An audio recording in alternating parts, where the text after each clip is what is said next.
Welcome back into the Lions 24/7 podcast. I am Tyler Donahue. They are Mark Brennan and Daniel Gallen, and we are ready to lead off episode number 1 of game week number 11. It's hard to believe we're down to our final home game on this season. Maybe some of you are feeling like it's been the season that has never ended, but picked up some juice just a couple days ago with a 28-10 victory over Michigan State. Terry Smith's first win as an interim head coach. Ton of coverage over at Lions247.com coming out of that one. Report card, videos, interviews with players. Also have a piece up on Monday morning breaking down the snap counts and player use, which was some notable stuff in there this time around. We also just came out of a Terry Smith press conference, as we always do ahead of this Monday podcast. But it was a different feel today. Got pretty emotional with Terry Smith at the microphone. We're going to break a lot of that down. And we're setting the stage ultimately for a Saturday night kickoff in Beaver Stadium. Again, the home finale. That means it's senior day, senior night in this case. 10-point favorite are the Nittany Lions. Might surprise some people out there. 4-6 Penn State versus 7-3 Nebraska. Nebraska's rolling in with a quarterback who's unproven. They lost their primary starter, who was a playmaker, to an injury in Dylan Raiola. But we'll break that down in greater detail later on in the week. We'll have a Cornhuskers insider on with us, and these guys will get back together with me on Thursday for our preview episode. But first things first, Mark, it's been 63 days span in between the last Penn State victory over Villanova in mid-September to the one that took place in East Lansing on Saturday afternoon into the evening hours there. You were on the sideline a few feet away from Terry Smith as he was hoisted onto the shoulders of his players. And we'll get into Terry Smith and kind of his look back at that today and what we gathered from our time with Terry on a Monday afternoon. But let's begin with your general overall thoughts on Penn State snapping a very lengthy losing streak and letting out kind of a big yell of joy in East Lansing and Spartan Stadium. Yeah, you guys obviously did a good job breaking it down post-game. So I'm going to focus on, what I saw down on the field. I was down there for the last 6 or 7 minutes of the game, I think, and just the vibe down there. It was a whole different thing. Once they took the lead and, it was apparent that Michigan State wasn't going to – they could have played 14 more quarters, and I don't think Michigan State was going to score any more points. But everybody was just in such a good mood. Drew Aller was, I forget if I told you this, Daniel, because there was so much going on, but he was John with the Michigan State fans. It was hilarious. I mean, he's on the bench and people are yelling at him. He goes, "Yeah, how's it going for you? How's this game going for you?" Which I never really saw, that side of him. We saw him kind of, emotional with people and angry at times, but this was funny. He was just laughing and, everybody. You guys know I'm typically down on the field for the end of the game, where allowed. At some stadiums you can't do it. And just everybody coming up and talking to me and saying hello, not necessarily in the team, but like big donors who were on the sideline and stuff. When they were in that losing streak, it was so quiet and people were reluctant to reach out. One guy comes over and is messing with me about wearing shorts out at East Lansing, which I never thought I would do, but it wasn't that bad. So that part of it was cool. And then the post-game emotion. One thing that bothered me is, I put up a video of Terry being hoisted pretty quickly on Twitter. And, I should just know not to read Twitter comments. But, people were saying, oh, raise a banner, making comments like that. That typically doesn't bother me. But I think that just missed the entire meaning of what was happening there. And I was there. I mean, that was as genuine could be. These guys were not celebrating as if they like, oh, this is some gigantic, earth-shattering win. They were celebrating for Terry. They were celebrating for what it meant for him. And if you don't have the humanity to realize that, maybe you're watching the wrong sport or you're definitely watching the wrong team. I can tell you that because, this team, I think, while it's not going to live up to expectations, I think that moment is something that you could really hang your hat on if you're a Penn State fan, to see the way that these players rallied around this guy and then to have it further accentuated today with what we saw, and we'll get into it. I'm not going to get into that now. I mean, to me, that was just something else. And then, going off the field and back into the tunnel, just the entire vibe, Rappelier. I mean, how awesome is that guy? In terms of what you couldn't hear is at one point on Brennan Cam, and it didn't pick it up. I think he was like yelling, "We're 1-6, we're 1-6," realizing the absurdity of this season, but also having fun with it, and then saying, "We won a bleeping game," and he word bleep, and I purposely left all that stuff in just so people could kind of see, that these guys were genuinely enjoying the fact that they won a game for this coach who was put into a nearly impossible situation. And ideally for Terry Smith, they would have won that Indiana game. But the fact that they didn't, I can't even imagine how painful that was for him. And then to finally get that win, I just think it was pretty cool. So you guys know I rarely comment about anybody who says anything on social media or even our boards. When people get after me or anybody, it's like, yeah, I'm critical of people. People could be critical of me. But when people were being kind of skeptical of that scene, I just think they missed the entire point. Daniel and I think pointed a lot of people toward the direction of Brennan Cam in our post-game podcast on Saturday evening. No one covers the first 5 minutes of post-game like Mark Brennan. Thank you. I think that's been proven time and time again. And I encourage you, if you missed it, it's right there on the site. It's a couple days old at this point, but go check it out. Watch exactly what Penn State players and coaches were going through emotionally. And, there was some funny commentary in there as well. It's just nice to see those guys having fun because we've covered a team that's struggled to be able to do that to this point because a lot more of that is possible when you're coming off a victory. Daniel, before we turn the page and get into what Terry Smith told us and some of the emotions that were involved today in the Beaver Stadium media room, anything you want to pick up from the conversation on Saturday when you were still in Spartan Stadium and we were chatting on the post-game show? Yeah, I think something I've been thinking about, to go off what Mark said about the humanity of the moment and everything. I think that this is a cool thing about being a fan of a team. If you're, a Penn State fan watching this season, like we talked about on Saturday, it's the season is a disappointment.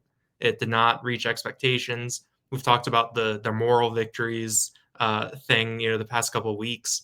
But I think the cool thing about being a fan of a team is you get to have these individual moments that like aren't necessarily like inside jokes, but they're shared between you and the fan base exclusively. Everyone else on the outside, they see, like what Mark said, like they see this and they're like, why is everyone reacting like this? This team is 4-6. Like they weren't, like they were supposed to be good. They're in this situation. They shouldn't have anything to celebrate. But if you're a Penn State fan, like, and most of those people on the outside, they'll see Penn State starting the year at number 2 and finishing the year, whatever it is, whatever the final record ends up being. But if you're a Penn State fan, you have that disappointment and you probably feel it even more, but you get to remember this moment and you get to have this moment, of Terry Smith winning a game, of getting to have this. And I think that there is something special about having that shared experience, as a fan base that belongs to you. I know that Penn State fans are incredibly passionate, so I know that the disappointment will probably come up first when they look back at the season, and given where we were in August, it probably should. But as you think more about the season and maybe even as you get further away from it, I think that moment with Terry Smith getting lifted up, getting the Gatorade bath, seeing the reaction, seeing that players, I think that that's something that can become, maybe the lasting, positive memory from the season. So I think that, the more I thought about, that scene being a part of it, we talked about how unique post game was. I was talking to my dad this morning on the phone because I'd pointed him towards the video, Mark's video of the 5-0 lineman, and he got a real kick out of that. And I was telling him about just how different it was. And so I think it was just cool. And I think that you still got 2 games left and you can build on this. And I think Terry Smith is someone who I can't see him allowing for an emotional letdown, especially coming into Beaver Stadium, back to Beaver Stadium one more time. But yeah, I think that's been sticking with me a little bit since Saturday night, that it's a cool moment. It's a unique moment. Obviously the way that you got to the moment, you aren't going to look back fondly on, but I think to have this, I think should be cool and welcome for Penn State fans. And we'll see next if this was kind of an outlier moment or if this was the start of a really strong finish for Penn State, with Nebraska coming to town and then going on the road at Rutgers. And that Rutgers game, unless Rutgers pulls off an upset against Ohio State, if Penn State wins this Saturday, you got 2 5-6 teams that'll be looking for bowl eligibility in Piscataway. So more riding on that matchup than maybe some of us anticipated. And we'll get to that in a second, because we're getting the sense that there is maybe a carrot at the end of the stick right now for Penn State to finish 6-6 and have a chance to play a 13th game. I don't know where we were at on that. Well, I do know. I don't think we thought so highly of that maybe 2 weeks ago or even a week ago at this time. We'll finish this show with some commentary on a potential 13th game and what that might mean right now for the locker room and the coaching staff. But Mark, let's get over to what we witnessed today, right around noon or so, as we do every Monday in Beaver Stadium's media room during the season. We were in there with Terry Smith, as we have been for the last month or 5 weeks, whatever it's been. And Terry Smith was midway through a question on the significance of what occurred and how many people reached out to him after that win. And by the way, he said he had 2 phones, and both of those phones were over 500 messages in post-game. And he also said he had about 500 plus messages through DMs on social media. So he was feeling the love. He said that a lot of people in his life pour into his life and give him a lot of emotion. And he heard from many of them over the course of Saturday after that matchup. But he had to take some significant pauses. And I hope that you all will go over and check out our site at lions247.com, because Mark has the complete press conference up there, but including this moment. And he also has kind of the isolated emotional span of the press conference tweeted from his account on X. But Mark, I've talked about this before. You have covered Terry as a player. You've covered Terry as an assistant coach for 12 seasons. Now he's the interim head coach going through what this team is going through. And I think what people don't understand and don't see is the chances that we have to spend with Terry when it's not really a lot going on in the Penn State world. When it's June and we're at a 7-on-7 tournament on campus and you happen to spend a few minutes standing alongside of him and you chat with him a bit. I know that's something you've done quite a bit. So I think Terry and his connection to this university as well as anybody. Tell us what you saw today. It's weird because, I guess it's fitting because a super sensitive guy like me has become like the feel good video guy. So somehow between Venga pushing a cart and Terry last week and, Terry being carried after the game, I think people are just looking for things to see. But I think, Tyler and Daniel, in that very press conference, you could understand why everybody thinks so highly of Terry. At one moment, he's talking about being the bad guy who is showing the offensive lineman video of what they did wrong. And in another, he's choking up is a better way of putting it, holding back tears, apologizing. Why he's apologizing, I don't even know, but I guess I've been there before, as you guys know, and you don't know quite what to say. But, to me, that again, I know we're getting deep here, but when you talk about humanity, I mean, you're seeing this guy as a human being, not afraid to show himself up there. And I thought it was pretty cool. So you are seeing what this guy is about, and you're seeing why these players love him, right? And you're seeing why former players love him. And you see why as soon as they win, coaches he worked with in the past were immediately on social media talking about it. So, yeah, I mean, he's a family guy. He's a Penn State guy. You don't fake that. I mean, you don't fake not being able to speak. I mean, you don't fake looking at your Apple Watch to try to orient yourself. And I'm not even saying that I'm not making fun of him. I mean, I don't know what the hell I would have done in that situation. I mean, you guys have seen me get emotional at, going away parties and stuff. But yeah, to see him like that, vulnerable, but at the same time, I'm the guy who is going to get all over the offensive line even after they win a game, telling them what they did wrong. I mean, he's the same guy who at the end of the first half is saying Grunk didn't play well enough. You think Grunkemeyer isn't playing well enough. So you have that part of it. And that's the one thing with and I want to be careful with how I say this, because with James, I think he was always so protective. There would be some moments where you would see some of that emotion, typically talking about his family or something. But I don't think we ever saw that range of emotion from someone. And then, for him to say how blessed he is, I mean, my God. I mean, he's been put in a very difficult situation, and this guy is talking about how blessed he is to be in this situation. So I know I'm going on and on, but that's Terry Smith. That's him. That's there's no fake there. That's the man. Former Penn State receiver. He's been a recruiting coordinator for this team for a dozen years now. So he has been involved in getting a lot of the players who are on this roster beyond the cornerback room to campus and knowing their families. And I would just describe it as he's a guy who clearly passionately cares and is clearly passionately invested. And this is, to steal a term from James Franklin, it's becoming more of a transactional lifestyle in college football. And to see him, whether it's the truth telling in the building and saying things that need to be said, while making direct eye contact with people, or whether it's, kind of letting it all out there emotionally today and what it meant to him. He just said, quote, Saturday, I can't even tell you how I felt. I've never been lifted off the field in my career. It's just a great moment. And when he was talking about this chance to be the interim coach, he said, quote, I've had the opportunity to be head coach at Penn State. I don't think anything has made me or my family happier than this opportunity. And Daniel, it's led to some conversation on our message board. I suppose it should lead to some conversation here on the show. Look, would this be a stronger case to make if they hold off the 2-minute drill from Indiana and knock off the number 2 team in the country last Saturday? Probably. But we're talking about a team that is going to be, we've been projecting, essentially uprooted and reset in a lot of different ways. We have consistently said that Terry Smith needs to be priority number 1 if you're going to retain anyone on this staff. But what do you think of the case? And we saw the reaction, in case people missed this, on social media.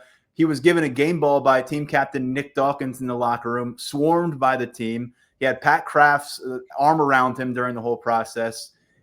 He was asked today straight up, have you had a formal interview with Pat Kraft? He said, that has not happened, but I am viewing every moment I'm in this seat as an interview process. And so, Daniel, where do you think we are with that? Leaving all the other names to the side for the moment that we've discussed over at our hot board, Terry Smith, potential head coach beyond November, December. What do you make of that logic?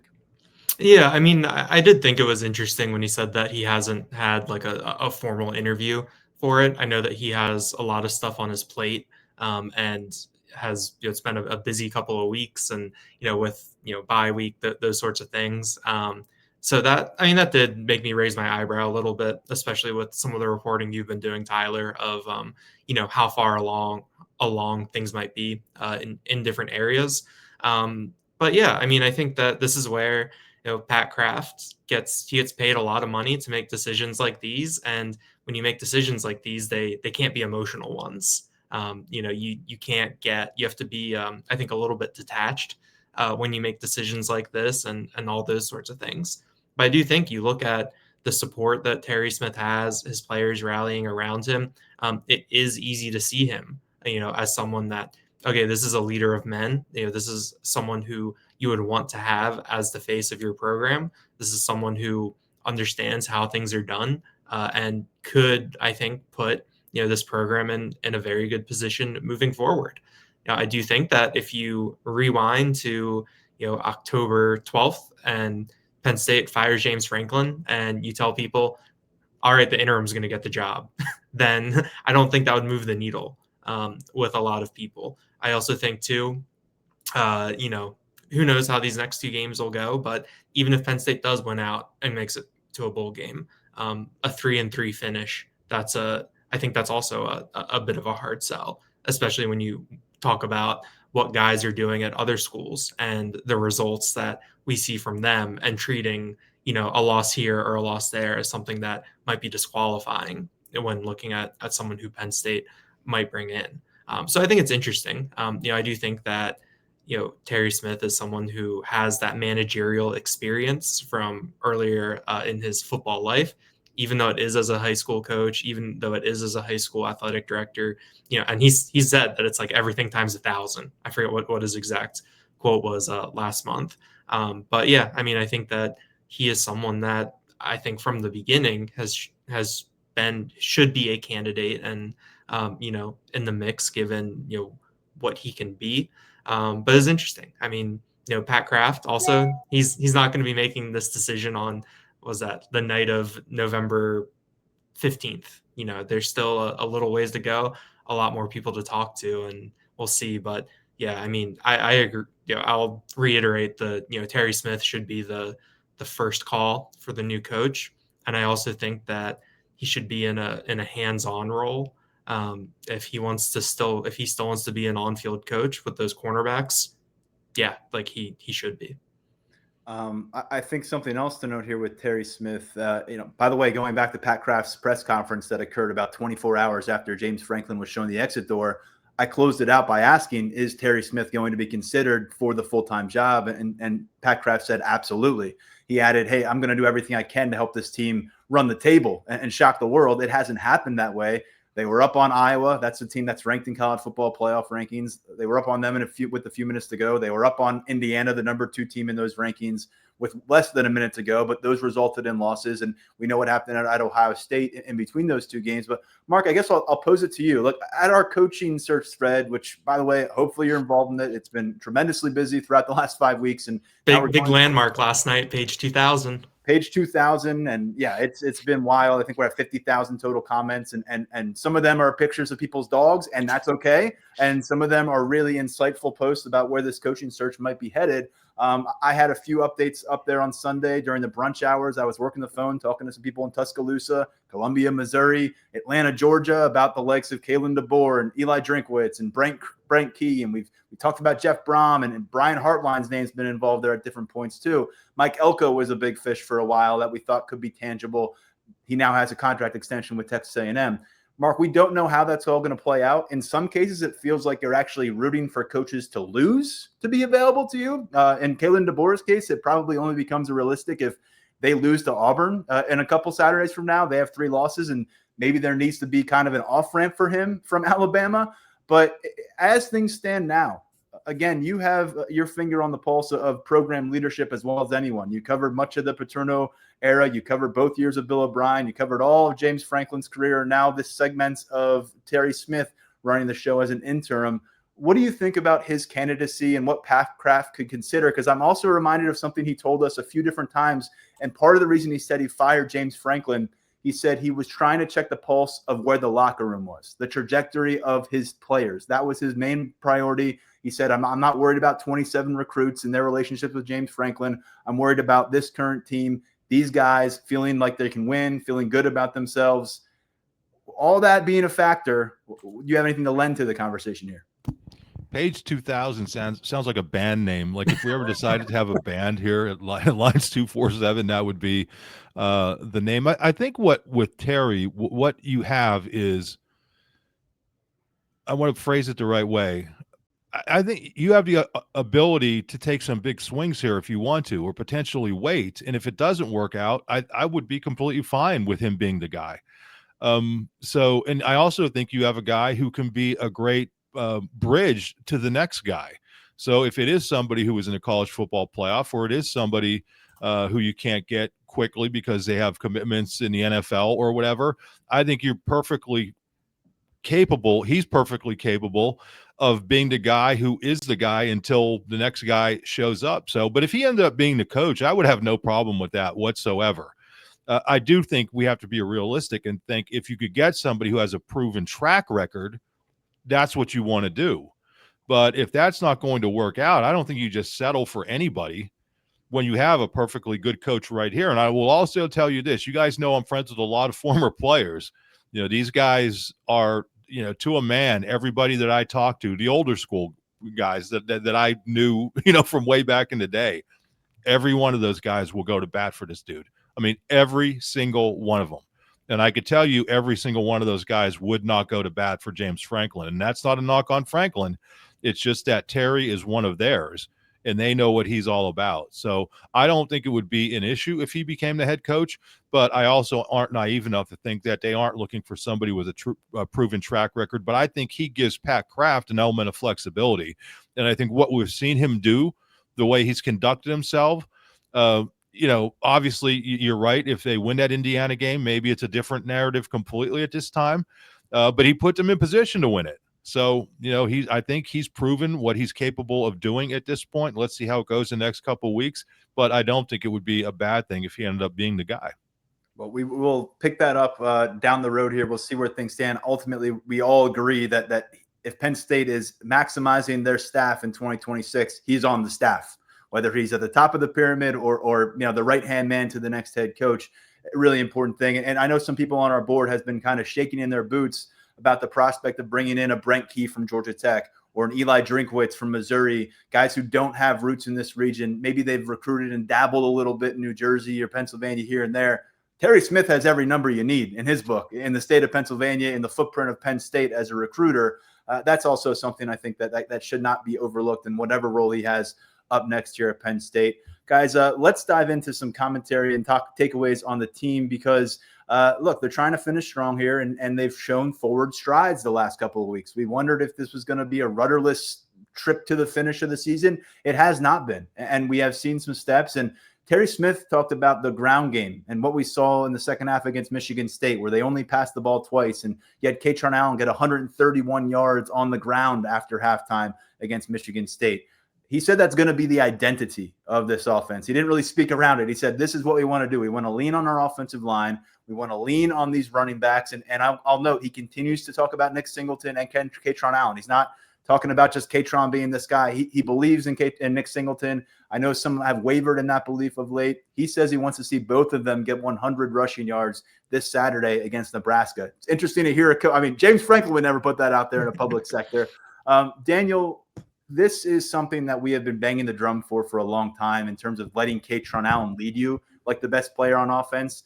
I mentioned this, I think, in post-game. If I didn't, I brought it to the board. Kaytron Allen's highest volume of carries in 6 games with James Franklin as the head coach, 16 carries. His lowest volume of carries with Terry Smith, 19. He's been at least 19 carries every single game in the last 4. What do you make of the notion now that Andy Kotelnicki's under marching orders essentially to lean into this ground game, give Ethan Grunkemeyer a little bit of wiggle room, and perhaps offer the offensive line a shot at some late season redemption after really not proving and living up to their expectations for much of the year? Yeah, I mean, I've made this comment before, but you've got the former wide receiver and the cornerbacks coach. He's down there saying, "Let's run the ball. We want to be a team that pounds the rock." It's kind of funny. But yeah, I mean, I think that you saw what they did in the second half against Michigan State, where they were just able to exert their will, push it downfield, and I think also take 9 minutes off the clock, take time off the clock when they needed to. I think that we all could tell that Michigan State offense wasn't going to be able to do much against that Penn State defense.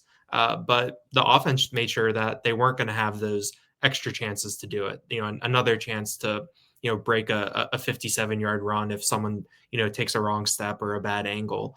So I think that was really promising coming out of the game. I think if you are Terry Smith, you look at what's been working this season and you say, yeah, let's double down on it.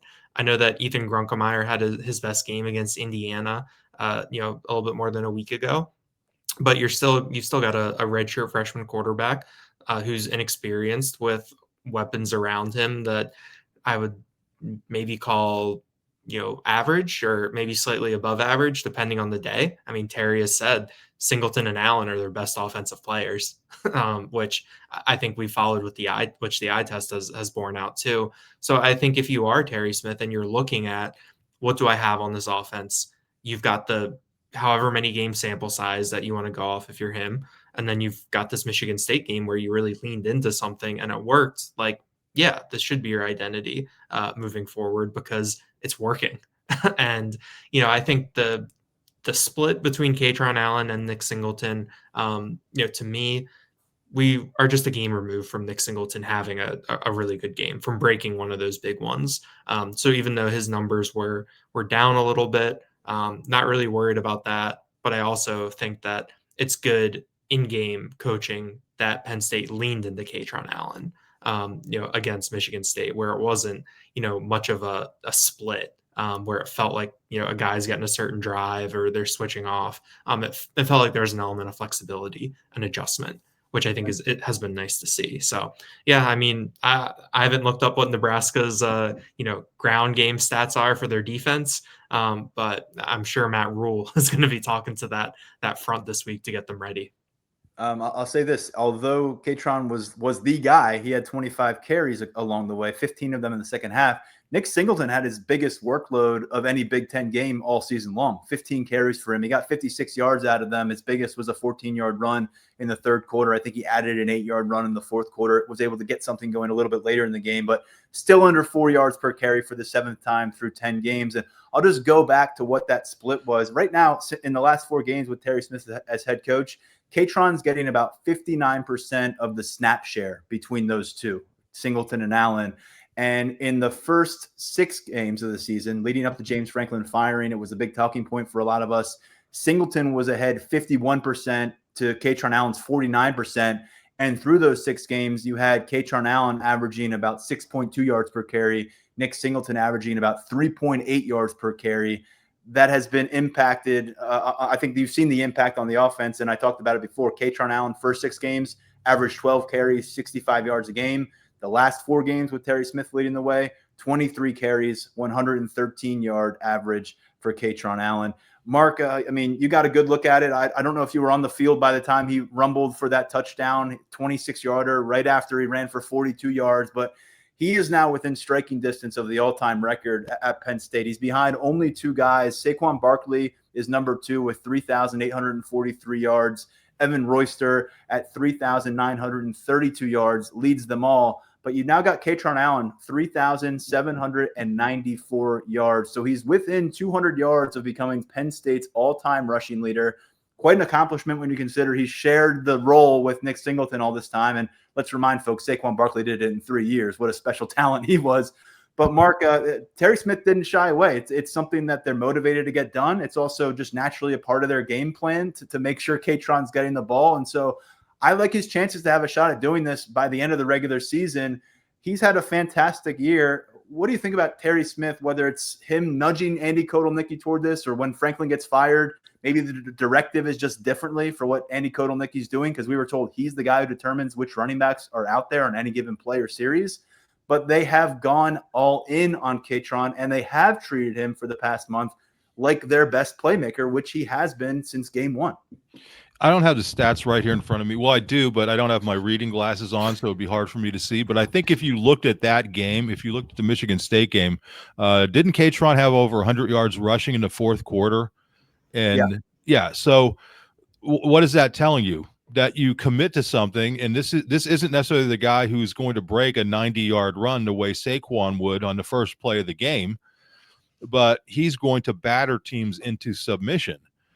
I also think it was huge. Grunk didn't have a big game, but he had one key play, right? I mean, they finally go over the top, have a 75-yard touchdown, and that is when things began to open up. And that's why Terry kept saying that over and over and over. You have to be able to do that to free things up for the ground game. So I think that commitment. The other stat that I had, Tyler, is that in 3 Big Ten games under Franklin, Kaytron averaged 12 carries per game. In the 4 games under Terry, it's almost double. It's like he's averaging like 24. Yeah. And in this offense, Nick Singleton, I half feel bad for him because this offense just hasn't been tailored to him for some reason. I mean, he's a guy who needs space. He's a guy who has to be able to get to the edge. And those things just have not been there for most of the season. Whereas Kaytron runs over and through people. And that is what has been there. So that's why it's been kind of confusing. And I think to all of us, right? I mean, we were identifying this long before Franklin was fired. I mean, I don't remember exactly when we started talking about it, but we were looking at those yards per carry numbers, and it was just outrageous, the difference. And I think it was the Villanova game where they gave Nick all those carries, and it's like, okay, well, I understand it because you're still trying to get him going. Kaytron Allen was rolling. But James didn't agree with that when I asked after the Villanova game. I said, Did you do this to get Nick Singleton rolling? No, this is not dictated by that. It's just our coaching structure series by series. So which is BS. Yeah, I don't believe him. That to me was BS. And you guys know I have immense respect for James. But to say that was anything other than trying to get him going against the lesser, he was in there at the end of the game. He scored a touchdown like with a minute to go or something, whatever Penn State's last touchdown against Villanova, would you have ever guessed in a million years that would not have been a bold prediction? I could tell you that the last touchdown against Villanova was going to be scored by Nick Singleton. And again, none of this is being critical of Nick, because I think he actually benefits when Kaytron is getting more carries. And then again, you're looking at the defense having to be even more honest because they're worried about a deep passing game. And now you're worried about this bruising back. And now you bring in the speed guy. So, yeah, I mean, I think the way this has played out, it just should not have taken this long to get there. That said, I give Terry the credit for having the stick-to-itiveness to finally force Kotelnicki to do this and, finally get it done. Unfortunately, it's kind of too little too late in the grand scheme of things, but it's not too little too late for Kaytron to try to get that record. And I think that it would be a cool thing for him to get that record. I think Saquon would be the first one to congratulate him. We know that it's a different deal. And, hey, don't forget about Kajana Carter, because I'm telling you, if he played another year behind the offensive line he had, he could have rushed for over 2,000 yards in a single season. I mean, you're talking about a 7.2 yard per carry guy in his career. You guys know how high I am on Kajana. But that's neither here nor there. Kaytron is a guy who has been just a power back his entire career. And then, I'll let you guys get into it. The stuff that Terry said about his development off the field, to me, was kind of eye-popping. Yeah, I'll just say when I look back at the final few games of James Franklin, and a lot of it is because this was the line of questioning that I had for James, I'll just never understand what the logic was. They didn't have him out there for 4 plays in the red zone against UCLA, needing a touchdown to tie the game, potentially saving the season at that point, maybe getting James Franklin off the hot seat at that point. They didn't get Kaytron involved. And I wrote that story. I think I brought it up in post-game podcast going into the Northwestern matchup, which was James's last. And my headline was, "The curious case of Kaytron Allen. Will Penn State commit to treat him like their top playmaker?" And they didn't do it until Franklin was off campus for whatever reason. And you're right, Mark. We should mention some of the stuff Terry said about Kaytron off the field, in the building. And this isn't really a surprise for those who've maybe followed some interviews with Kaytron going back to early in his career, have listened to some of the stuff we have said. Neither Nick or Kaytron is a guy who wants the microphone in front of them. Neither of them are really the kind of toot their own horn. But I think the way that Terry described it today, Daniel, was he wasn't the most friendly guy in team facilities as a freshman. Yeah, I mean, I remember some of those post-game pressers after Kaytron's sophomore year when we were finally talking to him, and it would be after a win, and it would feel like a little confrontational or a little edgy, and he was also someone that on top of that, wasn't saying too much, wasn't filling up the notebook when you were talking to him. But I chatted with him at team media day in August, and it was he was really open, really chatty. I think Mark, during one of our availabilities, it might have been you were kind of leveled with him and said that you're a lot better at this now, or you seem like you want to do this. What has been changing? And I think that that's just guys getting older. And I think that it shows that the real development that happens. And I think it also shows another part of the job of being a college football coach, where you've got to take these 18-year-olds and get them to age 22, and a lot of change happens during that time period.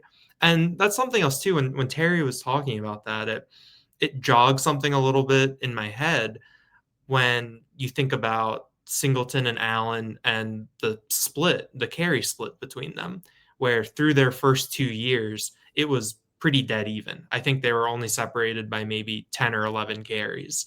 And I remember someone reaching out to me because their sophomore years, I think they were off by 1. And someone reached out to me and was what's the deal with this? How did this happen? And it would be well, you watch the game and it's pretty obvious that things are being split. And I think that it felt like at times they were still trying to do that split. And it's these guys are seniors. These guys are veterans. You got them to come back. They're around. They should understand what the deal is. And to hear Terry Smith say today that Kaytron Allen is someone who has grown over these 4 years, I think that is something that stood out to me, where it's I think that you can treat Nick Singleton and Kaytron Allen in year 4 different than you could treat them in year 1, just because of maturation that happens. But yeah, I mean, I think that when you think about, the guys who are going to be honored on senior day or senior night, this weekend, all these different guys have their own stories and have all done a lot of really cool and unique things over their 4 years here. But I think that when you talk about the holistic development of someone, I think that Kaytron Allen is really going to stand out. Someone who really did grow a lot. And he has helped his case for the next level. We've always thought he was going to be a guy that gets a lot of interest from the NFL. That's certainly going to be the case now coming off his senior season. We'll see if he finishes with that record. Keep in mind, you're going to have two running backs here that I think odds favor them staying atop some significant leaderboards. Nick Singleton, 2 touchdowns shy of tying Saquon Barkley for the most total touchdowns in program history. Barkley has 53. He has 51. And then Kaytron Allen could stand alone as the all-time leading rusher. And in today's day and age, and I think Terry Smith used the phrase opt-out culture in college football a couple of times during his press conference. And you think about the transfer portal and what that has meant for guys trying to find their biggest piece of the pie in their position room. They've done this attached at the hip since they showed up. And I'm reminded of what Jaywan Sider, who, let's not forget the credit he deserves for letting these guys be themselves as individuals and really allowing them to work off each other over the course of their first 3 years on campus. He told me in, I think it was August, early on, maybe media day before the 2022 season started, before either of these guys played a game, he basically said they lit a fire under everybody's ass in that running back room. And you guys remember how pathetic the ground game was in 2021. They could not do it against anybody. And so that was a huge deal, significant deal for Jaywan Sider even back then. And then Singleton wins Big Ten Freshman of the Year, and the rest is history for both of them. They could go down in some serious limelight here in Penn State legacy-wise. Let's talk about the receiver spot real quick. Trevor Pena, I mentioned this, I think, in post-game. First 5 Big Ten games, 0 total 20-yard games. And now in the last 2 games, 4 20-yard gains, 4 catches that have gone for 20-plus yards. There's been adjustments made offensively. They didn't throw more than 2 passes after halftime on Saturday. So it was done early for Pena against Michigan State, but that's been good to see. And Devontae Ross, he has gotten consistently fewer snaps than both Pena and Kyron Hudson, but he's a guy that's maximized his opportunities. He led the team in receptions against Ohio State. Most of them were horizontal passes, didn't get to do a lot down the field, but we saw him catch 2 touchdowns during a comeback attempt against Oregon, made that go into overtime. Another 2 touchdown performance, very different ways. One was a 75-yard pass, and that's the longest completion for Penn State since the 2023 Peach Bowl. And then the other was a 4-yard shovel pass that I think a lot of people figured was actually a run for Devontae Ross. But he's got 5 touchdown catches right now. No one else on this roster has more than 2 touchdown catches. So these guys have been impact performers in their own way. I still think they're both talented receivers, even though everyone's looking at the stat sheet this year and being like, well, I guess we didn't add a good crop of transfers. I'm going to blame systemic issues more than anything individually. Kyron Hudson, I think, has been a little bit of a letdown in terms of production. He doesn't have a multi-catch game except for 1 game, I think, in the Big Ten. He doesn't have a catch in 3 different Big Ten games, including this one, and I think Iowa and Oregon. But those guys have been producing. But Kobe Howard started. I don't know if a lot of people noted this. He started on Saturday against Michigan State, one of 2 freshman starters. We'll get to the other one in a moment. He was at a career-high 26 snaps. I thought he blocked well. Didn't get a lot of chances to run routes and catch passes. No one really did in that game in East Lansing, especially after the first 30 minutes. But something to watch there as you look ahead. 2 freshmen, two transfers who have been productive in their own right, especially of late. And then a freshman who's been on the rise lately. What do we see on Saturday beyond that ground game that we talk so much about? And oh, by the way, since someone asked earlier, Nebraska ranks 14th out of 18 Big Ten teams in run defense on the season. So susceptible perhaps to what Penn State is cooking up for this matchup. And getting over to defense, Mark, it feels like the last 120 minutes of football have really been a different story. Michigan State's a team that doesn't scare a lot of people right now offensively or defensively, but they do have Nick Marsh, who's one of the premier talents at receiver in the Big Ten. 2 catches, 5 yards is what he got out of his experience against Penn State. Hat tip to Aldavian Collins, who was outstanding in coverage for much of that matchup. But it has been some new pieces on the rise. And without A.J. Harris available, we saw Darius Dixon step up at cornerback. He was impactful, 5 tackles, 1 for loss. He had a fumble recovery. And we also saw this team get after it again. PFF, Pro Football Focus, had them over 30 pressures on the day, led by Dennis Sutton, but they had 5 sacks. That was somebody's bold prediction, by the way, going into the game, that they would get 5 sacks, because Penn State had 5 total sacks in the previous 4 games. And so now, Mark, back-to-back games where you're making life difficult for the quarterback, back-to-back games where you are actually getting teams off the field in relatively quick fashion. Remember, Indiana went a long stretch of that game, the Big Ten's highest scoring offense, where they weren't spending a lot of time in possession of the ball. And before this, there was a lot of time of possession issues, a lot of third down issues for this defense. Might they be finding something under Jim Knowles during the final month of the year? Maybe they're finding something under Manny Diaz. Did you think of that? I mean, so when you're looking for signs of what kind of head coach Terry Smith can be, I thought there was a great one today where he said this improvement of the defense has been tied with reinstating the Prowler package, which was a Manny Diaz staple. He gave Manny Diaz credit. Now, listen, I'm joking about it being a Manny Diaz thing because we all know coaches steal from each other. I'm sure Manny stole that from somebody else. But the fact that Terry was able to identify that as something that was very successful for them under Manny, who is 2 coordinators ago, by the way, or I guess one. How would you phrase that? 2 coordinators. He's 2 coordinators ago. 2 coordinators, yeah. And yeah, he kind of reached back into his memory banks and, hey, how is this working? How were we leading the Big Ten in sacks and whatnot? And it's by implementing the Prowler package and being able to move your defensive linemen all over the place. And you have a weapon like Dennis Sutton. I don't think it's a coincidence that all of a sudden now he's looking like the player we all thought he was going to be. You're seeing defensive backs get after the quarterback, which is wild and which is fun to see, right? I mean, so yeah, I think that's it as much as anything. I guess there was an element of simplifying things where you're comfortable putting true freshmen in there. I mean, Tatch was playing a bunch of snaps again. I don't know the number, Tyler. I'm sure you do. But being able to get all your best athletes on the field, regardless of class, is big. And again, going to the Prowler package, which was something relatively unique under Manny Diaz, I think. But I know Terry Smith said it. It's been the key to what they've been able to do to get pressure on the quarterback. Yeah, you saw King Mack get on a sack. You saw Zion Tracy get a strip sack, which Darius Dixon then picked up the fumble off that. We didn't see as much of Tash that I think you may have felt. It was actually under 10 snaps, but Keon Wiley got into the backfield a couple of times. 2 tackles for loss, 1 sack. You've been seeing some blitz impact over the course of these games the last couple of weeks, and it has come from all 3 levels, to your point.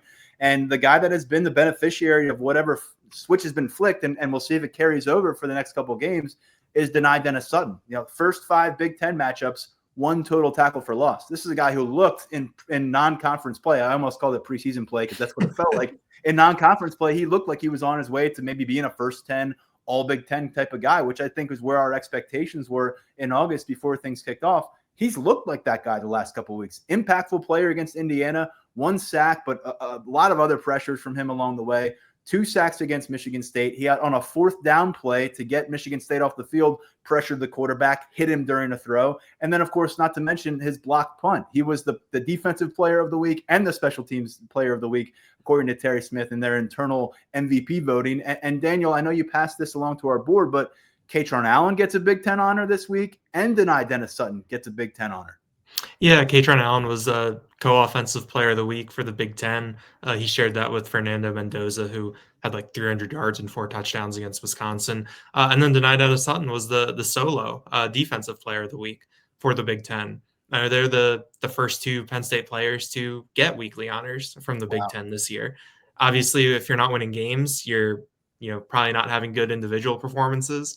But even during a non-con play where I think there's one game where I think one of the defenders, we were like, maybe deny after one of the early games. We were like, he could probably be Big Ten player of the week, but didn't come through.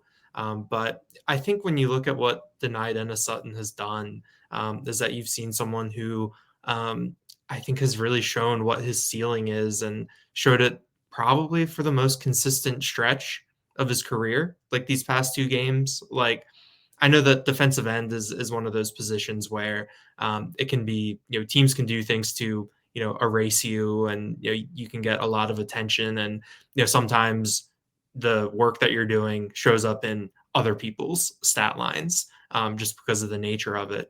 But I think over these past 120 minutes, we've seen deny, maybe overcome that a little bit, whatever teams are doing of, finding different opportunities, taking advantage of it on special teams. I think I know he was really good in the CFP last year, but I think it's always kind of nice to see, a player at this stage of his career when he's another one of these guys that could opt out, could pack it in and, watch from the sideline if he wanted to and think about next April. But he's playing some of the best football of his career. I think one more thing with the Prowler package, I think when Manny Diaz put that in, the rationale was, look, we've got all these defensive backs. I think at that point they could go 4 deep at corner, 3 or 4 deep at safety. Like, let's get them on the field. Let's find different things to do with them. And that always struck me as just a really, really good coaching point. And I think that this year it's the same thing where Penn State, Antoine Belgrave-Shorter didn't make the trip, but if he's around, they've got 4 safeties there, with Darius Dixon. And if AJ Harris was healthy, they could go 4 deep at corner. We've seen, Tracy and Wosley play, a decent amount at nickel. And the Prowler too, that's something Keon Wiley can do. We knew that he came in with that pass rush acumen. So put him on the field and let him go and have success. Like, that's just, I think it strikes me as really good coaching to see that and adjust. And I think that, that's, testament to Terry Smith to, going up to Jim Knowles and saying, let's bring this back. It's worked for us. We've got the guys to do it. And you're having success. These are more feathers in the cap for Terry Smith. We're seeing some personnel movement on offense. We've seen a change of direction in how they are attacking teams vertically, how they're attacking teams leaning on the ground game, Kaytron Allen specifically. We are seeing some adjustments on defense that are leading to success. And I think what the biggest fear was that you just see more of the same of hitting your head against the same brick wall for the final 6 games that you saw for the first 6 games. And might have felt that way for the first couple matchups after James Franklin, but we're starting to see some serious stamp put on by Terry Smith in his own right. And just to finish up on Denai Dennis Sutton, Gary Danielson, a longtime broadcaster on CBS, mentioned during the game, and I know you both didn't hear this because you're in the press box, but he said if he was an NFL talent evaluator and had questions on anyone from Michigan State or Penn State in the upcoming draft, this is the first game he would start on. 2, 3, and 6 teams, 6-game losing streaks. How invested do they look? How much energy are they bringing play to play? And that was as good as we've seen in that sense from Denai Dennis Sutton and along with the Indiana game since that postseason run he went on. And just to remind people what he did last year when Abdul Carter had all the attention as, potentially the number 1 pick in the NFL draft and battling through an injury, beyond that spotlight a little bit, you had 6 tackles for loss, 4.5 sacks in 3 playoff games, not to mention for Denai Dennis Sutton, a highlight reel interception against Notre Dame down in the Orange Bowl. He looked fantastic. I think a lot of us thought that was going to be enough to push him over the brink and go to the NFL draft. He didn't. And it's good to see him stepping up here down the stretch in a way that we really did not through much of Big Ten action thus far. Daniel or Mark, I believe you asked about Darius Dixon, followed up on him to Terry Smith. He was the topic of conversation last week because he played a bunch of snaps against Indiana after not playing a bunch of ball in recent Big Ten action. He forced a sack forced a fumble on a sack against Mendoza. This time around, he scoops up a fumble. He's a guy that seems to be around the ball a bunch. I mentioned to Daniel in our post-game podcast. He probably stood out as much as anybody to me as an open field tackler on Saturday afternoon during the course of that game. And King Mack told us last week, he is the future for this defense. He's the future for that cornerback room, for this secondary. And Terry Smith didn't shy away from heaping praise on him. Sounds like we're going to see more of him. Maybe he doesn't start next week if AJ Harris is back. But this is one of those guys that you start thinking about, how does this team look like in 2026? Boy, if you're Pat Kraft, if you're whoever's coaching this team next year, he's got to be toward the top of that list. Yeah, and I think Terry wisely said, he'll be a big part of the future of this program. You have it here, our freshman movement, he called it. That was interesting. He said, I was going to bring that up. Terry said he's part of our freshman movement. He was one of 2 freshman starters with Kobe Howard. Alex Tash looks like he's going to burn his red shirt. We've seen a lot of Ivan Kamaju. We know how they feel about Chaz Coleman, who's been unavailable the last 2 weeks. But him calling our freshman movement out in a public setting, again, I don't think that we get that from James Franklin. He's promising us more looks at these guys, and I think that starts with Dixon. Yeah, and I also think it's part of Terry thinking big picture. Again, head coach tendencies. You're in a difficult situation. But he's already trying to plant seeds, which in a good way. I don't mean that is like sneaky or anything. I think he's putting it out there that, yeah, if I'm here, I want you to be here, whatever role that may be in. The other interesting thing, and Daniel caught it, I missed it, that he was available to talk to the media after the game. James Franklin had a policy: true freshmen not available to the media until after their first season is over. So we would get them the following winter or spring. And that apparently is out the window. I asked Terry about it, and he said it's going to be on a case-by-case basis, which makes all the sense in the world to me, because we know some of these guys perfectly fine to deal with people like us. Go back to Kaytron. I think during his freshman year, I don't think he would have been as comfortable. Nothing wrong with that. I don't know that when I was 17 or 18 that I would have been very comfortable talking to people. I'm guessing you were, Mark. I'm going to I don't know. But I also put his interview up on our site. Daniel was able to get, not the entire thing, but Daniel got enough video that we were able to get that up. And I always like putting that up, our first look at these players, so people know kind of how they carry himself, and go watch it. I mean, he carried himself really well. And, it's what did you ask him, Daniel? Did somebody say, did you know you were going to be out here, or what happened? How did this come about? Yeah, I put that to him, where I gave him the meta question, where I was like, look, I know you've only been here for 10 months or whatever, but it's been 10 years since a true freshman has talked. And so, yeah, I mean, he handled it really well.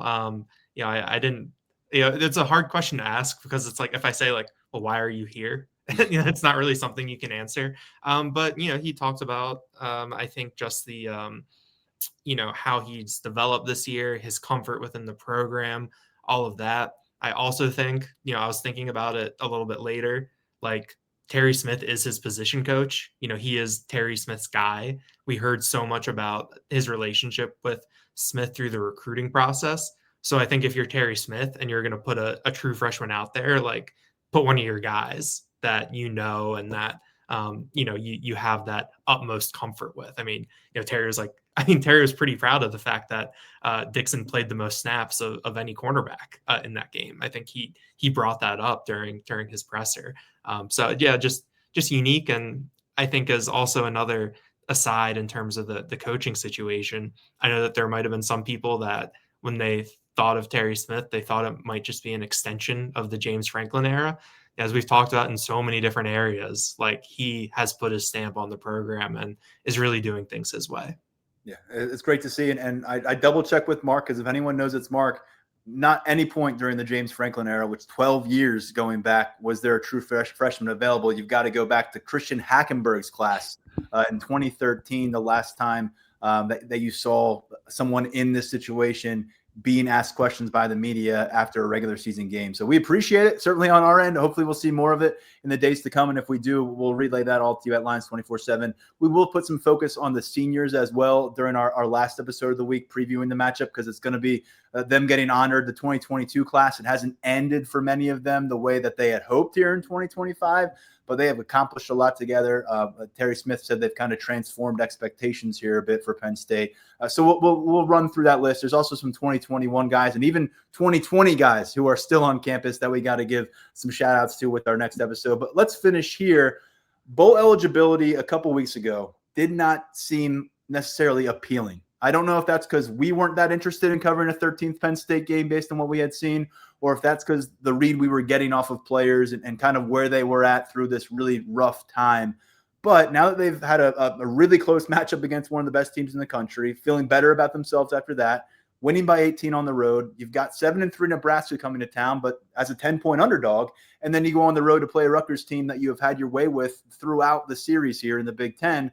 And so, Mark, 6-6 is very much within reach as far as I can tell. 6-6 would put you in a situation to play a bowl game. And let's be honest, bowl people like getting Penn State, so there's a chance you could get elevated a little bit from where you might think you could be as a 6-6 team. I think maybe the highest ceiling you're talking about is going to the Bronx, playing an ACC opponent, maybe even Pitt in late December. But Terry Smith said they're fighting their lives on Saturday night to go and get a bowl game. He said today during the press conference that he had a player that would surprise us that said, hey, I have this obligation in early December. It's something that I guess a personal thing going on that he wanted to be a part of, but they were figuring they might have a game to prepare for. And now he's saying he's going to do everything he can to make sure they go and win that game. And Terry didn't give us a name here, but kind of gave us a little bit of a glimpse into what the buy-in might be, and maybe some solidifying and guys saying, let's go play another game together. And Mark, do you think as we move forward, that will be something to take a lot of pride in for this particular team? Because no one, if you forecasted in August and said 6-6 in a pinstripe bowl, woohoo. But when you talk about going from 3-6 and looking like a broken team to that opportunity, there's a measure of pride to be taken there. Yeah, I mean, I'm interested to see what the vibe is. You know, let's say they win these next 2 games. You know, what is the vibe going to be like, you know, in the media room after the Rutgers game? Is it going to be like, okay, you know, we're done? you know what I mean? Like sometimes you get a sense that you've reached the end of the line. And I think that's when we'll have a much better feel for whether they really want to. I mean, yeah, you can point to one person, but I mean, we saw Penn State go to the Peach Bowl, which is a New Year's Six bowl, and you know, guys were opting out, even guys who shouldn't have opted out, obviously. I mean, I won't even get into that. I mean, I look back at that and I still can't believe some of the people who were opting out of that game. You know, obviously we got it with the high level people, but that's my thing, is I think everybody's kind of caught up in the moment now, and it's tough to address that question. Would I be surprised if they accept a bowl bid? I would not, because I think Terry's genuine in the fact that he would like to keep this thing going. But practically speaking, you know, once Penn State hires a new head coach, we don't know when that's going to be. It's going to be a 5-day waiting period, and then guys can enter the portal. Well, I think they're on the hook now. I know it's just, I'm not blaming you because this damn calendar is always changing and it's so many things. My understanding is we're now to the point where it's not going to be until January. We could have guys declaring in December that, hey, I intend to enter the portal. Well, that's yeah. But, so yeah, I see what you're saying. I think once, I guess a better way of putting it, guys, is I think once that Rutgers game is over, the guys, they've clearly committed to this team for this regular season. But I think that's when we're going to see the decisions made, and it very well may come down to whether people want to, get on with their lives, or go at it one more time. So I know I didn't give you a clear answer, but I think Terry would want to do it, and I think the other part of it is going to be support people. Once Franklin gets a job, who's going to be with their foot out the door? Daniel's laughing. I think we know a lot of people who probably aren't going to be here. Yeah, there you go. Yeah. CBS Sports Matt Zenitz. Virginia Tech is expected to hire former Penn State head coach James Franklin as its new head coach. Sources tell CBS Sports. So finally, Daniel's heading to Blacksburg this week. There you go. And who else is going to? How many other people are going to be headed to Blacksburg? I can ask James who he wants me to drive down. There you go for his intro presser. Well, that's an interesting note there, and we'll see what it all means. Yeah, how many guys will be motivated to come back from Piscataway, clear out their lockers, and start planning for what comes next? And how many guys are saying, let's spend 3 more weeks together and enjoy this brotherhood and go try to finish above 500? We'll find out when we get there. But you can check all of our coverage over at lines247.com. A lot more to come this week, coming out of Terry Smith's press conference. I know Daniel's got something cooking on a Darius Dixon story, so a little bit more detail on the freshman cornerback. But we'll all be back with you on Thursday for our preview episode. I'll come back here on Wednesday for another podcast episode. We'll shift some focus on the Nebraska team led by Matt Rule, what they're bringing to town. Might take some time to catch people up on where we think the coaching search stands right now as well. So stay with us at Lines247, lines247.com. Tyler Cavaruso still doing the good work, the Lord's work on the recruiting trail, which, Kevin Brown's decommitment was tough on Sunday, but a lot more to come for you. Thanks to Daniel. Thanks to Mark. I'm Tyler Donahue. This has been the Lines 24/7 podcast.